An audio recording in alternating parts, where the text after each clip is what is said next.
ta'minoti AJ Bo'ka tumani filiali tomonidan hashar ishlari olib borilmoqda. Cho'lobod MFI Terakzor ko'chasida hozirgi kunda qilinayotgan ish jarayonlarini ko'rib turibsizlar. Bu yoqqa 4 km 200 metr ichimlik suv quvurlari tortilmoqda.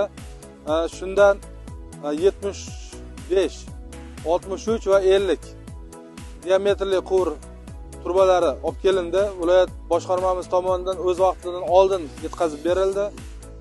Hozirgi kunda hashar yo'li bilan xalqni birlashib turib, mana shu ishlar amalga oshirilmoqda. Terakzor ko'chasiga umumiy 36 ta xonadon ichimlik suvi bilan ta'mirlanadi. Shundan o'chuvchilar o'z hisobidan qo'yiladi. Bu Cho'lobod Terakzor ko'chamizga Bo'ston MFIdan Bo'ston MFI ichimlik suv inshootidan tarmoq tortib kelinadi 1 km 100 metr masofadan. Mana mahallamizda suvlar yo'q edi. Mana suvlar keldi, Xudoga shukr. Toshkent viloyat hokimlariga rahmatlar aytamiz. Bo'ka hokimlariga rahmatlar aytamiz. Ichki ishlar organlariga, mana shu yerda hashar qatnashadigan barchalariga shu minnatdorchilik bildiramiz.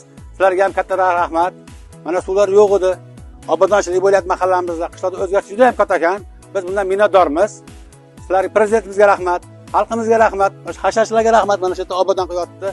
Ilohim hammalarni hojlarga bosh nasib aylasin ilohim. Ro'za Ramazon kunlarida savob ish qilyaptilar ilohim. Shu tepada turgan hammalariga, xo'jayinlarga barcha rahmat, minnatdorchilik bildiramiz.